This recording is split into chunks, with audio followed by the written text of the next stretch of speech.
Eu sou Mário Persona e essas são as respostas que eu dei aos que me perguntaram sobre a Bíblia. Este é um tipo de e-mail dos mais tristes que eu costumo receber, porque ele vem de pessoas que descobriram que foram iludidas por lobos em pele de cordeiro.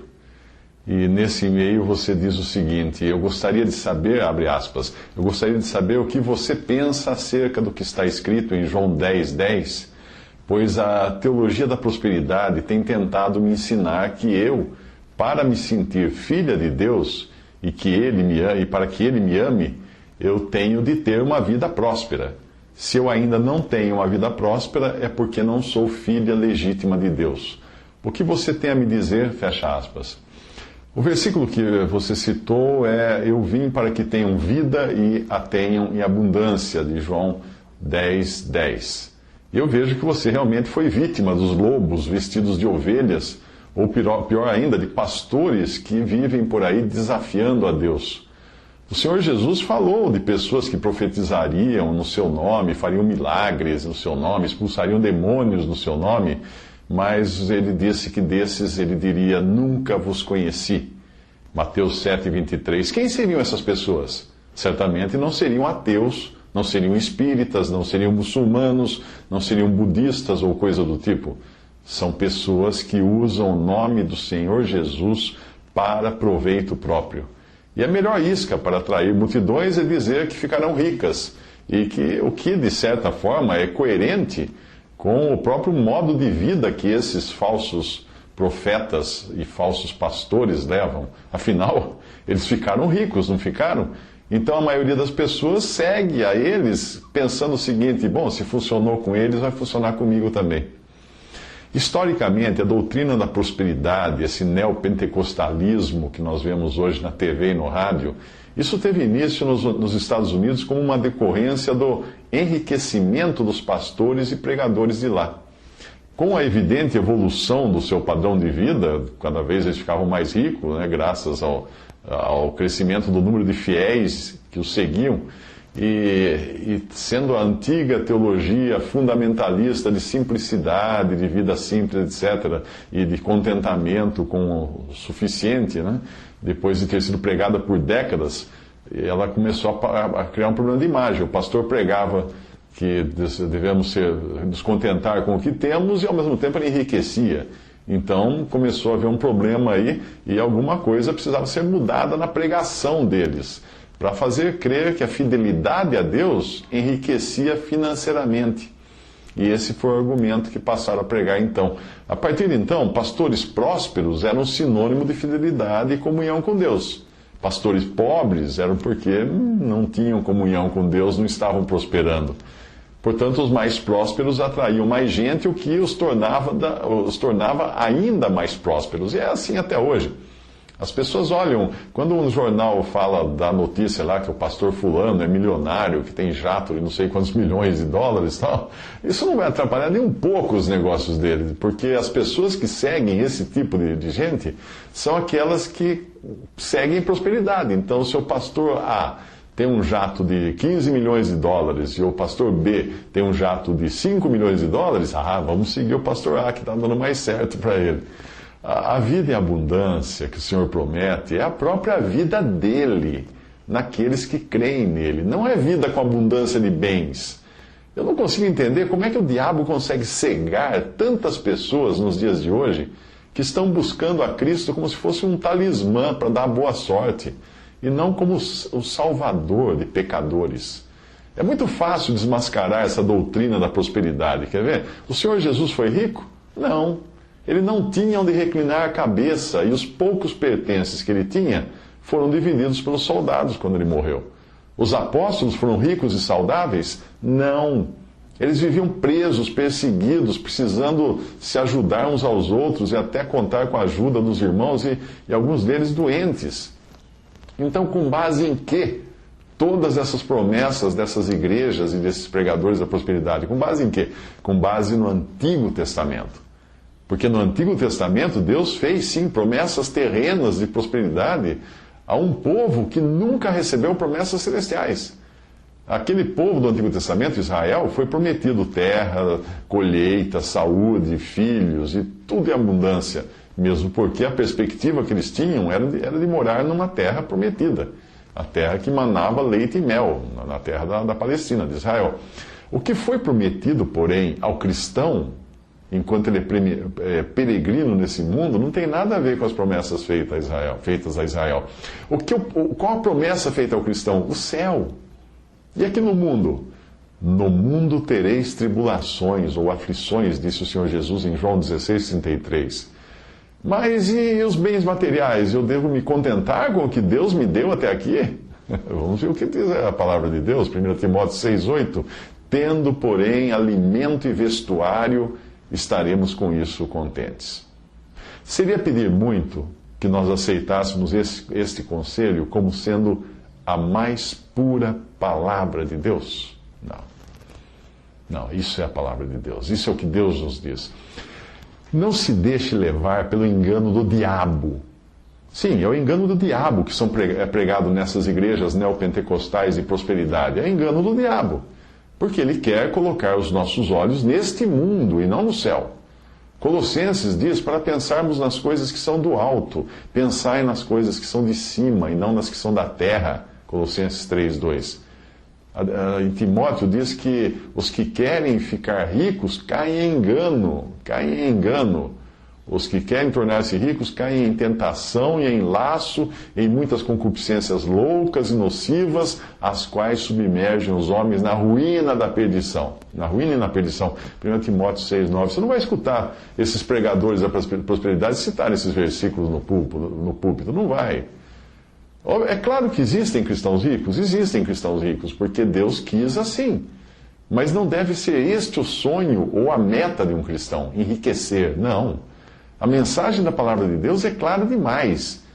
Porém, a concupiscência do nosso coração é que não quer enxergar isso. Aceite a simplicidade de que o Senhor Jesus veio ao mundo para salvar você dos seus pecados e do juízo eterno. Ele não veio aqui para lhe dar uma empresa, uma casa em Miami, fazendas, meia dúzia de carros importados. Não. Se aqui você tiver uma vida que é 100% maravilhosa, você iria querer se mudar para o céu? Não, ia querer ficar aqui. Iria querer ficar no mundo, no mesmo mundo onde o Senhor foi crucificado, o mesmo mundo que terá tudo queimado com fogo no final, carros importados, mansões, empresas, tudo. Você escreveu, abre aspas, ainda que o Senhor Jesus Cristo seja verdadeiramente o meu pastor, eu sou uma pessoa muito competitiva, mas sem visão alguma.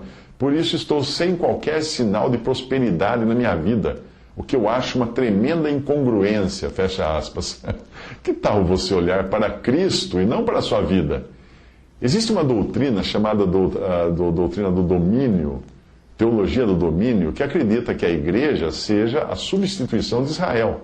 E essa doutrina, essa teologia, leva a crer que as bênçãos do Antigo Testamento, dadas aos judeus, aos israelitas, seriam agora para a igreja, que teria ocupado seu lugar. Mas isso é uma tentativa de usurpar, uma usurpação das promessas que Deus fez a Israel. É tentar fundamentar a doutrina da prosperidade material para o cristão, o que não tem fundamento na doutrina dos apóstolos. O judeu continua no coração de Deus, Israel continua no coração de Deus, e um remanescente judeu fiel a Cristo será restaurado nos tempos da grande tribulação. Aliás, muito do que nós encontramos nos Salmos nos fala desse remanescente, dos seus exercícios diante de Deus, das suas perseguições, principalmente do Salmo 42 ao 49 e também do 79 ao 87. Hoje, o judeu convertido a Cristo faz parte da igreja. Ele não é mais, aos olhos de Deus, um judeu. Ele é a igreja, ele é membro do corpo de Cristo. Houve uma época quando havia na terra só gentios. Depois você passou a encontrar gentios e judeus. Hoje, na terra, existem gentios, judeus e igreja. Se você ler 1 Coríntios 10, 32, vai perceber isso. E a qualquer momento a igreja pode ser tirada da terra e aí ficarão gentios e judeus na terra. Isso continuará existindo durante o milênio, o reino dos 1000 anos de Cristo aqui na terra. Só então, depois dos 1000 anos de Cristo, virá o estado eterno, que é quando Deus terá só um povo. Então, o tabernáculo, a presença de Deus habitará com os homens. Veja, por exemplo, 2 Timóteo, a última carta de Paulo, que trata dos últimos dias. 1 Timóteo fala dos últimos tempos. Nos últimos dias, quando não falta mais nada para o Senhor chegar, Ele está às portas. O capítulo 3 de 2 Timóteo fala da degradação do testemunho cristão, e ali não são pagãos os homens amantes de si mesmos, mas são cristãos professos. Eles levam cativas mulheres nécias, levadas de várias concupiscências ou desejos ardentes por coisas diversas. Seriam, acaso, pessoas que querem ter de tudo, ficar ricas? É exatamente isso. É essas que caem nas garras desses homens, desses falsos cristãos, de 2 Timóteo capítulo 3. Leia o capítulo 3 de 2 Timóteo. Esses lobos que pregam prosperidade material e cura física, e que inventam sabonete santo, água benta do Rio Jordão, azeite de Israel, portal disso, fogueira daquilo e outras coisas, eles enchem as suas igrejas com pessoas que também são levadas pelas mesmas concupiscências das coisas materiais que eles prometem. É uma espécie de acordo entre as partes. Você promete o que eu quero e eu pago para ouvir essas promessas, esperando ser sorteado com bênçãos, desde que eu mantenha as contribuições em dia. Não é isso que você escuta o tempo todo no lugar onde você vai? Obviamente, não são todos que são assim, que vão nessas igrejas em busca de dinheiro, de prosperidade. Muitos estão ali em sinceridade, né? Mas a grande maioria não está ali em busca de salvação eterna. Está ali em busca de salvação temporal, terrena. Uns enganam deliberadamente, de malandragem, que são os que estão no púlpito. E outros, na plateia, são deliberadamente enganados, porque eles querem ser enganados. E daí todo mundo sai feliz, um porque engana, outro porque sai enganado. Menos alguns como você, que acabam cheios de dúvidas. Portanto, não é o verdadeiro evangelho que é pregado nesses lugares, mas é uma promessa de suprir as concupiscências humanas que todo ser humano tem de uma vida confortável nesse mundo. Se eu for na praça e começar a gritar assim, quem quer ficar rico? Quantas pessoas você acha que virão me ouvir? Um monte de gente. Claro, todo mundo quer ficar rico. O uso da Bíblia nessas igrejas que você vê por aí, ele é apenas para dar um toque de legitimidade, para aplacar as consciências, para dizer assim, não, é Deus quem está falando. Mas naquele dia, o Senhor dirá, tanto dos que guiam pessoas nesse sentido, como dos que são guiados, nunca vos conheci. É triste falar isso, mas é a realidade. O fato de alguém se converter, de se tornar crente no Evangelho de Cristo nesses lugares, não significa nada, porque quando qualquer um ali pode ser um lobo, abre a palavra de Deus, lê um versículo dela, é a palavra de Deus que tem poder de tocar uma alma e converter uma alma, ainda que o pregador não seja convertido. É assim que funciona. Veja que se você crê em Cristo, isso não quer dizer que você tem que ficar boba. Isso não quer dizer que você tem que ficar tonta e aceitar tudo que dizem, tudo que vem dito como chamado evangélico, que tem a etiqueta gospel. Não.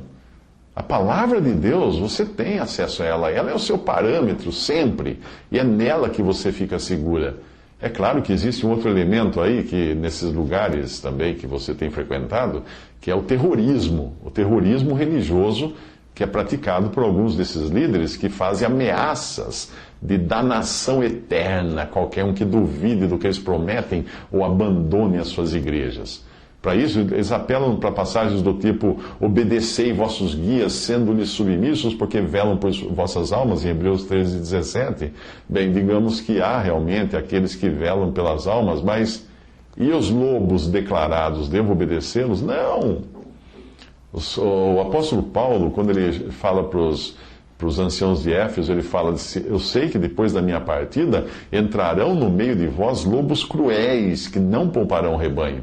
Guardai-vos dos falsos profetas que vêm a vós disfarçados de ovelhas, mas interiormente são lobos devoradores, amantes de si mesmos, gananciosos, presunçosos, soberbos, blasfemos, desobedientes a seus pais, ingratos, ímpios, sem afeição natural, implacáveis, caluniadores, incontinentes, cruéis, inimigos do bem, traidores, atrevidos, orgulhosos, mais amigos dos prazeres do que amigos de Deus, tendo aparência de piedade, mas negando-lhe o poder. Sempre aprendendo, mas nunca podendo chegar ao pleno conhecimento da verdade. Estes resistem à verdade, sendo homens corruptos de entendimento e réprobos quanto à fé. Afasta-te também desses. Portanto, sede prudentes como as serpentes e simples como as pombas.